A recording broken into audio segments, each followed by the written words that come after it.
6장에서 우리가 이제 잠깐 봐야 할 것이 뭐냐면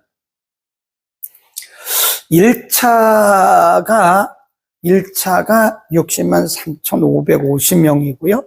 2차에서는 1,820명이 감소한 60만 1,730명이라고 20세 이상입니다. 20세 이상. 여기다 곱하기 3을 하면요.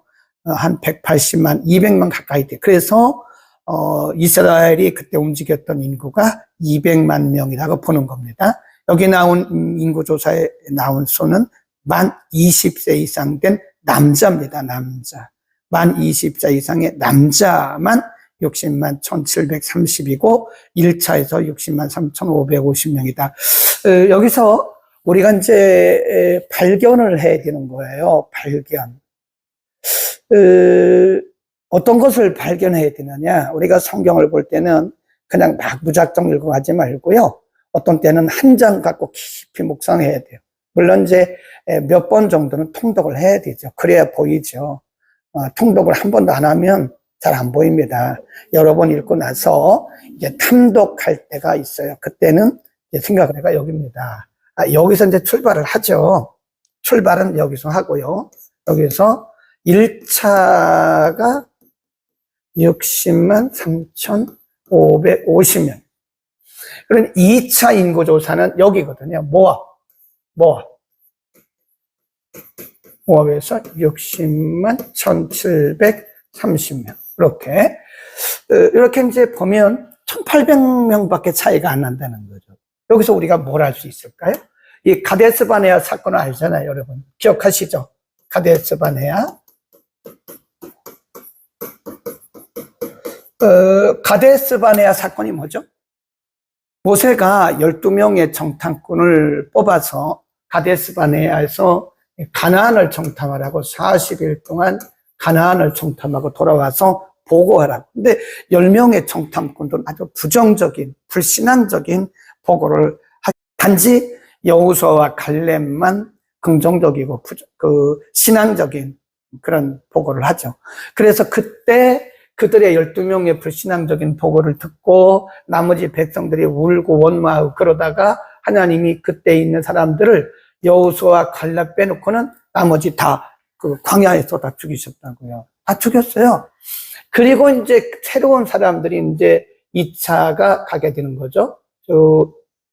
가서 2차 인구조사를 했는데 60만이 그 차이가 없는 거예요. 네. 별로 차이가 없다. 이것은 우리에게 뭘 가르칠까요? 이런 데서 우리가 이제 질문을 해야 돼, 질문. 그걸 이제 귀납법적.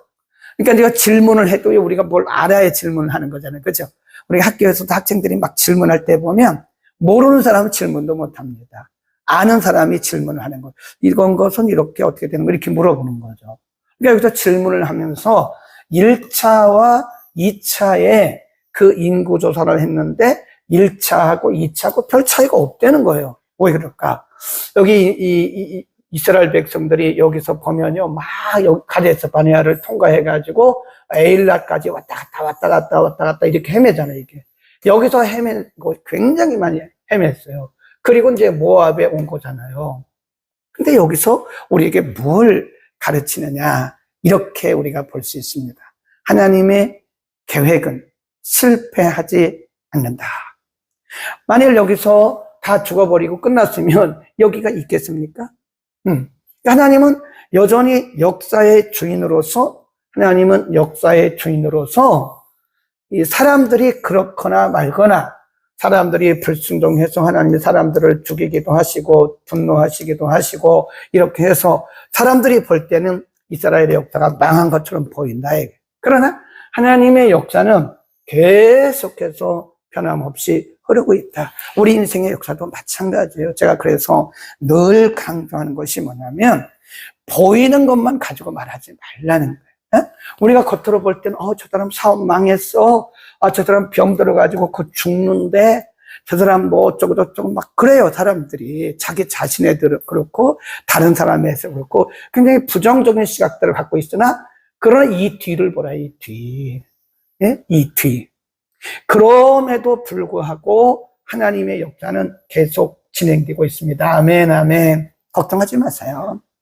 우리가 못한다고 해서 하나님 못하는 거 아니고, 우리가 실패했다고 해서 하나님 실패하신 거 아닙니다. 그럼에도 불구하고 하나님의 역사는 계속 진행된다. 아멘. 이런 분들을 우리가 이제 보셔야 된다. 자, 27장으로 갑니다. 요셉의 아들, 거기 보세요. 므낫세 가족의 므낫세의 현손, 마길의 증손, 길르앗의 손자, 헤벨의 아들들, 슬로브앗의 딸들, 거기 줄 그어놓으세요. 슬로브앗은 므낫세 자손입니다. 슬로브앗의 딸들이 나와서 모세에게 이렇게 말을 합니다. 2절, 그들이 회막문에서 모세와 제사장 엘르아살과 족장들과 온 회중 앞에 서서 가로되, 우리 아버지가 광야에서 죽었으나 여호와를 거스려 모인 고라의 무리에 들지 아니하고 자기 죄에 죽었고 아들이 없나이다. 그 줄 봅시다. 참 이거요 심각하게 우리가 보셔야 되는데요. 잠깐 16장으로 넘어갑니다. 16장에 가보면 고라 일당의 반역이, 고라 자손이요 레위 자손이거든요. 레위 자손. 그리고 거기 보면 또 므낫세 지파예요. 보세요. 16장 1절. 16장 1절. 레위의 증손 고핫의 손자 이스라엘의 아들 고라와 루벤 자손 엘리압의 아들 다단과 아비람과 벨렛의 아들 온니 당을 짓고 이스라엘 자손 총회의 택함을 받은 자 곧 회중에 유명한 자 어떤 족장 250인과 함께 일어나서 모세를 고욕하는 거예요. 반역하는 거죠. 지도력에, 리더십에 대해서 지금 반역을 하고 있는 거예요. 그래서 그 결과 거기 쭉 나가보면요. 하나님이 노하셔가지고요. 31절. 이 모든 말을 마치는 동시에 그들의 밑에 땅이 갈라지니라. 땅이 그 입을 열어 그들과 그 가족과 고라에게 속한 모든 사람과 그 물건을 삼켰고 35절 여호와께로서 불이 나와서 분향하는 250인을 다 불태워 죽였다. 고라 일당은 생매장된 거예요. 그에 속한 자손들 다, 그에 속한 모든 물건들까지, 그리고 함께 동조했던 250명은 하나님의 불로 다 불태워 죽였어요. 그 얘기하는 거예요 지금. 슬로브앗의 딸들이 나와서 이 므낫세 지파거든요. 슬로브앗의 딸들이 나와서 모세에게 하는 얘기를 잘 들어보시라고요. 어? 잘 보셔야 돼요. 다시 보세요. 3절, 우리 아버지가 광야에서 죽었지만, 지금 이제 1세대예요, 1세대. 광야에서 죽었지만, 그런 얘기겠죠? 여호와를 거스려 모인 고라의 무리에는 들지 않았다. 고라 일당이 모세를 막 반역할 때 그 그룹에 안 들었다는 거예요. 그런 거를 우리가 한번 생각해 보면요. 아마도 이스라엘 자손들, 이스라엘 후손들 가운데서는요, 그런 소문이 계속 이렇게 이어졌던 것 같아요, 이렇게. 예, 고라 일당이, 그리고 250명이 합심해서 당을 지어가지고 모세를 이렇게 거역했다. 리더십을 거역했다. 그런 얘기가 쭉 들었는데 슬로브앗의 딸도 그 얘기를 들은 거예요. 그러면서 모세에게 말하기를 우리 아버지는 이 수에 들지 않았습니다. 고라 일당이라든지 그 250명의 수에 들지 않고 우리 아버지는 순수하게 하나님을 섬기다가 죽었습니다. 그런 얘기. 그러니까 부모들이요 이런 일을 하면 안 돼요. 그 자손들이 그런 일을 알고 자손들이 두려워하는 거예요. 아, 우리 아버지가 그랬대, 우리 어머니가 그랬대, 우리 할아버지 할머니가 막 교회를 그렇게 비난하고 또 리더십을 막 비난해서 당을 지어가지고 교회를 불난케 했대. 뭐 이런 일들이 우리 자손들에게 암암리에 간다는 거예요. 그러면 그 자손들이 얼마나 힘들겠네요. 자, 그 다음에 보세요. 그런 일이 없었습니다. 거스려 모인 고라의 무리에 들지 아니하고 자기 죄에 죽었고 아들이 없나이다. 어찌하여 아들이 없다고 우리 아들의 아버지의 이름이 그 가족 중에서 삭제되리까? 우리 아버지의 형제 중에서 우리에게 기업을 주소서. 모세가 그 사연을 여호와께 품으니라. 그 말은 하나님께 말씀드렸다, 기도했다, 그런 뜻도 있지만 하나님께 이제 말씀을 드렸어요. 그랬더니 하나님이 답을 주세요. 6절. 여호와께서 모세에게 일러 가라사대 슬로브앗의 딸들의 말이 옳으니 너는 반드시 그들의 아비의 형제 중에서 그들에게 기업을 주어 얻게 하되 아비의 기업으로 그들에게 돌리지니 너는 이스라엘 자손에게 고하여 이르기를 사람이 죽고 아들이 없거든 그 기업을 그 딸에게 돌릴지다. 이게 여성들에게는, 그 당시 여자들에게는 유산을 안 줬거든요. 근데 그때 므낫세 자손의 슬로브앗의 딸이 그런 얘기를 하면서 하나의 법이 생긴 거예요. 이제 하나의 법이 생겨서 아들이 없이 죽으면 균등하게 다, 딸들도 균등하게 유산을 분배하도록 그렇게 돼 있다. 쭉 넘어갑니다. 그 다음에 쭉 내려가다가요, 쭉 내려가다가 18절로 갑니다. 여호와께서 모세에게 이르시되 눈의 아들 여호수아는 신에 감동된 자니 너는 그를 데려다가 그에게 안수하고 그를 제사장 엘르아살 온 회중 앞에 세우고 그들의 목전에서 그에게 위탁이란 말은 위임, 내 존귀를, 그 말은 내 리더십을 그에게 돌려 이스라엘 자손의 온 회중으로 그에게 복종하게 하라. 23. 그에게 안수하여 위탁하되 여호와께서 자기의 명하신 대로 하였더라. 이제부터는 이제 이게 현재 모세가 살아있기는 하지만 모세의 리더십이 누구에게 옮겨간 거예요? 여호수아에게 옮겨간 거다. 이게 굉장히 중요합니다. 우리가 쭉 보다 보면요, 우리가 이제 그 지도 가운데 보면 누가 죽죠? 아론이 죽습니다. 그리고 지금까지 이제 아론의 아들 엘르아살이 제사장직을 연결해서 이어받아서 하고 있는 거예요. 네. 그리고 지금 모세가 지금까지 이제 근 40년 됐는데 모세에게 누가 있었냐면 시종이란 말은 종이에요. servant. 종입니다. 종. 네, 그냥 오늘날로 말하면 허드렛 일을 하는 거예요. 모세를 따라다니면서 심부름하는 거예요. 심부름. 네. 거기 보면 성경에 항상 보면 뭐라고 했냐면 모세 시종 눈의 아들 여호수아 그렇게 나옵니다. 여호수아는 자기가 모세의 후임자라는 걸 전혀 몰랐어요. 모세의 후기자라는 것도 몰랐습니다. 그냥 하나님이 그때 주시는 대로 그냥 시종 노릇을 한 거예요. 그냥 심부름꾼 노릇을 했습니다. 요즘에 보면 가방모찌라고 그래요. 가방모찌. 학교에서도 보면요, 어느 날 교수가 안 돼요. 아무리 공부를 하고 와도요, 미국 가서 박사 학위를 와도 바로 전임 교수에 임용이 안 됩니다. 안 돼요. 그래서 머리 좋은 아이들은요, 학생들 중에 교수님에게 딱 달라붙어요. 그걸 조교라고 그래요. 조교. 네, 조교라고 그래요. 조교.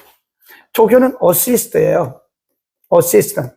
그냥 심부름꾼이에요. 심부름. 야, 가서 뭘 가져와라. 가져오고 물 떠와라. 물 떠오고 교수님 이제 강의하려면 거기다 물 떠다 놓고 학생들 다 만나 보고 출석도 가져오고 출석도 부르고 교수님이 안 오면 때로는 대강도 해요. 대강. 교수님 대신에 자기가 알고 있는 거 강의도 하고 그래요. 저에게도 그런 친구가 하나 있었어요.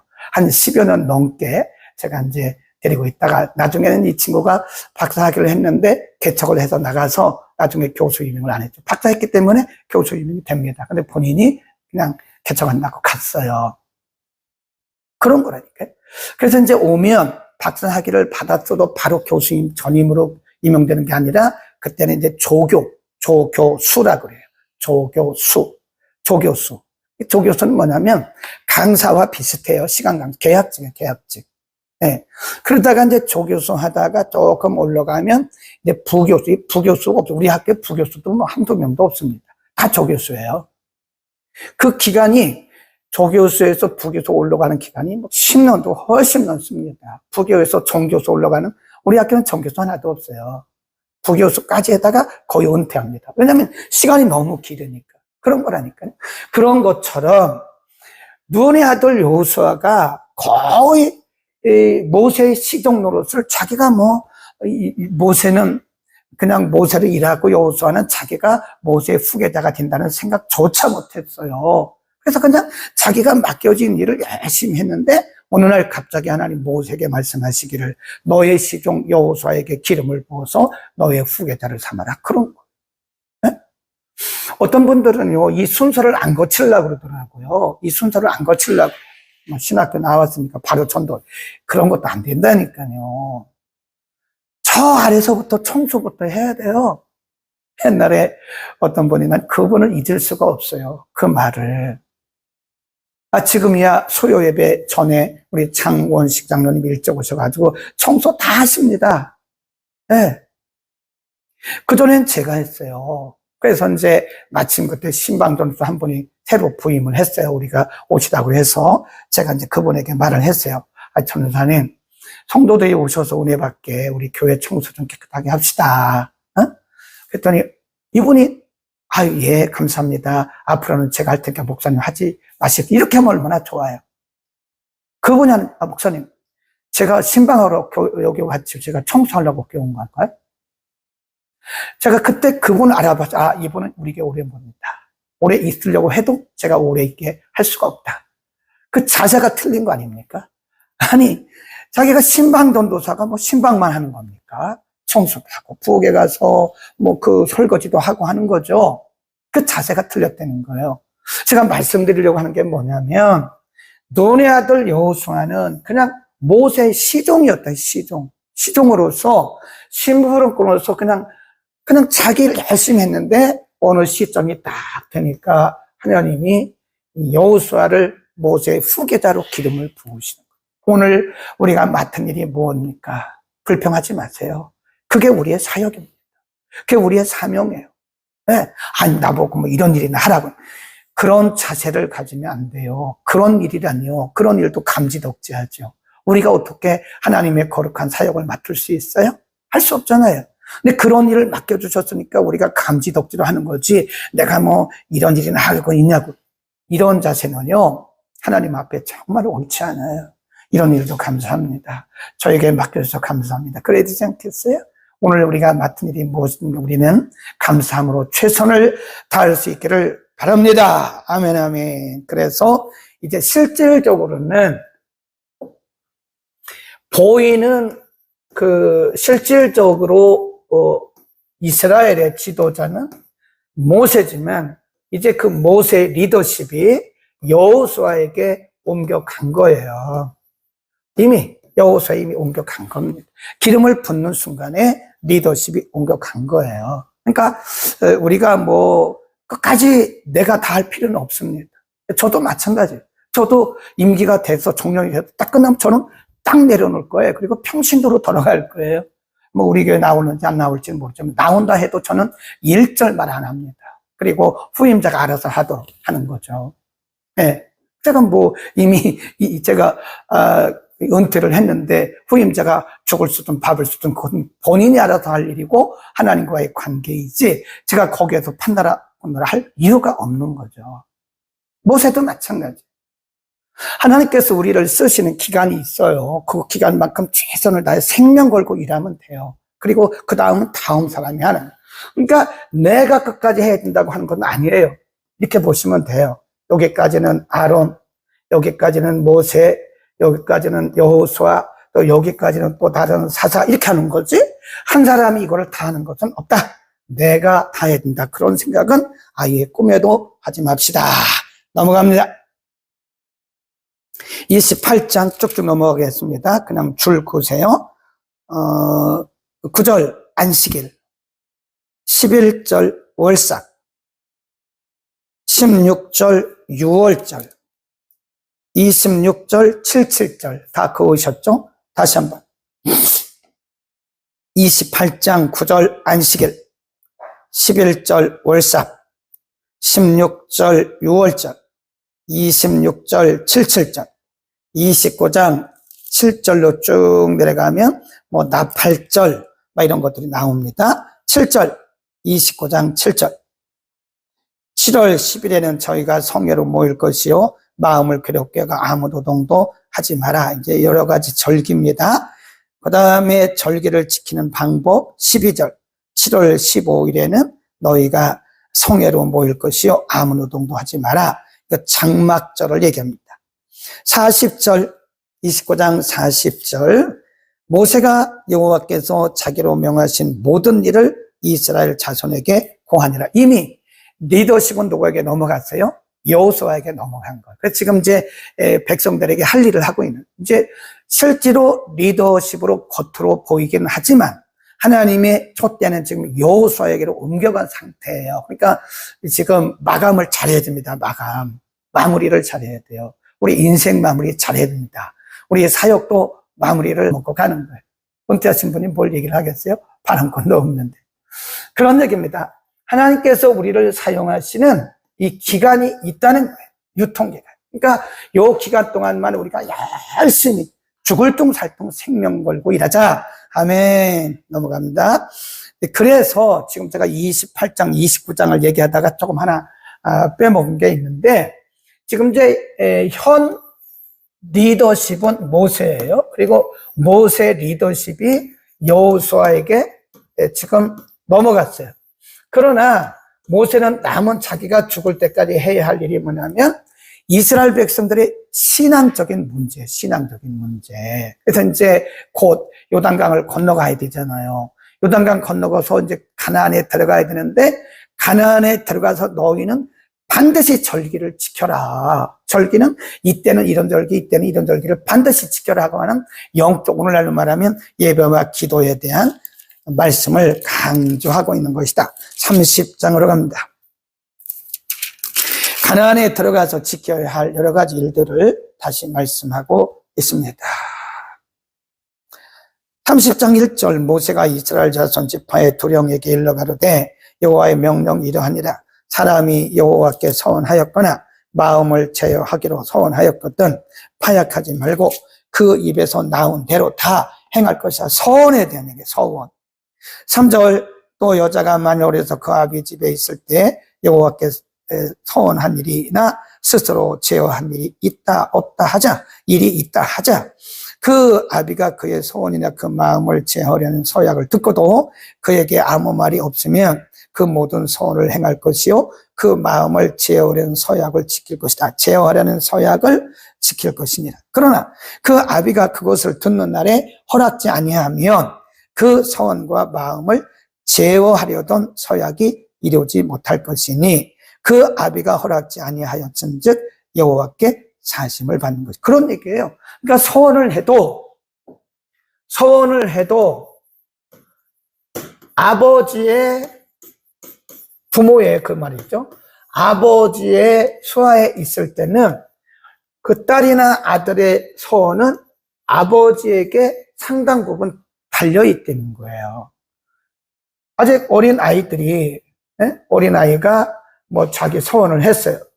근데 아버지가 말하기를 야 그건 아닌 것 같아. 그러면 아니라는 거예요. 이해하시겠죠? 그 다음 6절. 또 혹시 남편을 맞을 때 서원이나 마음을 제어하려는 서약을 경솔히 그 입에서 발하였다 하자. 그 남편이 그것을 듣고 그 듣는 날에 그에게 아무 말이 없으면 그 서원을 행할 것이요 그 마음을 제어하려는 서약을 지킬 것이니라. 그러나 남편이 그것을 듣는 날에 허락지 아니하면 그 서원과 마음을 제어하려고 경솔히 입에서 발한 서약이 뭐가 된다고요? 무효가 됩니다. 무효. 결혼하고 나서. 그러니까 결혼하기 전에는 아버지의 수하에 있는 것이고 결혼해서는 남편의 수하에 있는 거예요. 네. 그래서 결혼 전에 이런 서약을 했는데 결혼해서 남편이 말하기를 좋소. 그러면 서약을 지키라는 거예요. 남편이 말하기를 아닌 것 같아요. 그러면 하지 마. 그건 무효가 된다는 거예요. 무효가 된다는 겁니다. 참 저는요.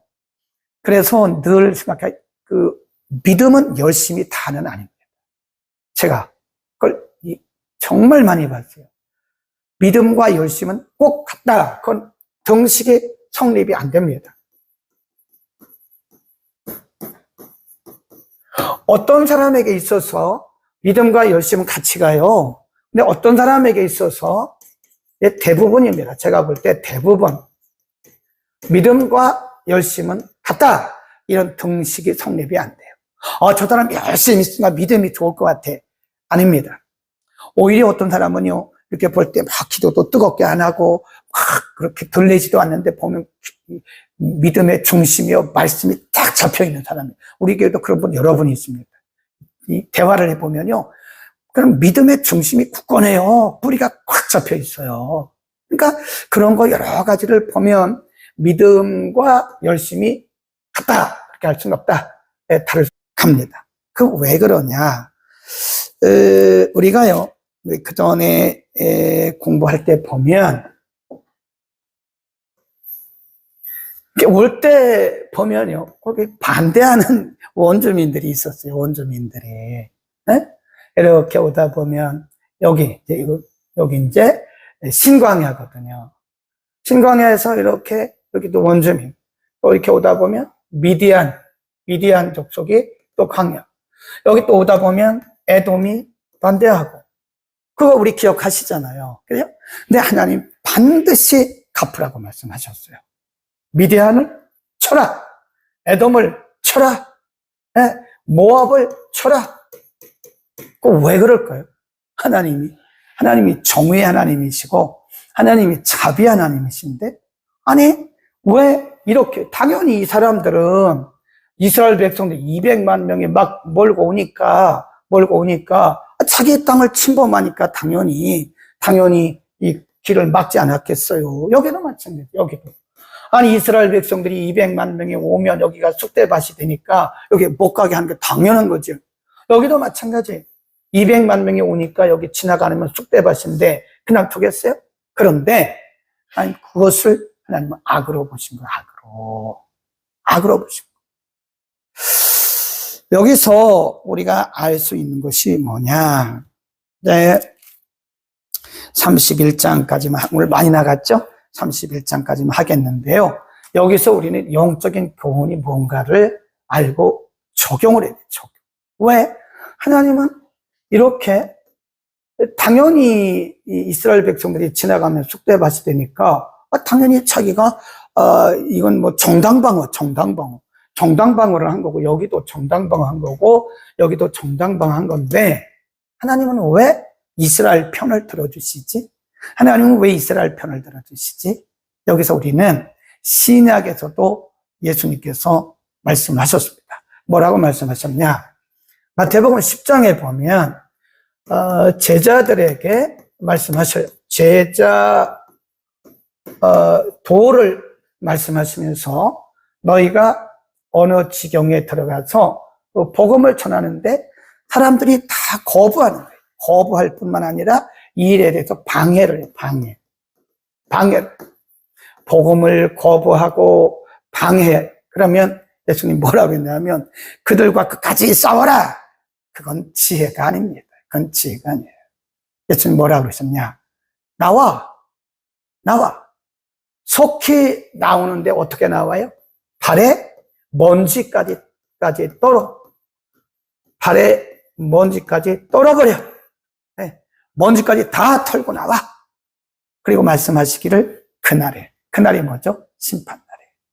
심판날에 소돔과 고모라 성이 이들보다 훨씬 더 견디기 쉬울 것이다. 그 말은 다르게 말하면 이들은 소돔과 고모라가 뭘 받았죠? 유황불로 다 멸했잖아요. 그거보다 더 큰 심판을 받는다는 거예요. 이해하시겠죠? 여러분, 우리는 하나님의 일을 절대로 뭐 하면 안 돼요? 방해하면 안 돼요. 여러분 마음에 안 들면요, 가만히 계세요. 제가 그러잖아요. 가만히 있는 것도 도와주는 거라고. 그러니 기도하고 하는 일들에 대해서 물론 뭐 리더십이 완벽할 수는 없어요. 실수할 수도 있죠. 그러나 실수한 거는 하나님이 알아서 하실 일이고 또 본인이 알아서 할 일이에요. 근데 우리가 여기에 대해서 자꾸 방해. 왜 그렇게 합니까? 그럼 방해를 해요. 왜 그렇게 합니까? 또 방해를. 교회가 하는 일들에 대해서 막 돕지는 못할 난정 방해를 합니다. 그러면 하나님이 마지막에 이에 대해서요. 어쩌면 우리가 이 땅에 있는 동안에 그 일에 대해서 어떻게 하실는지도 몰라요.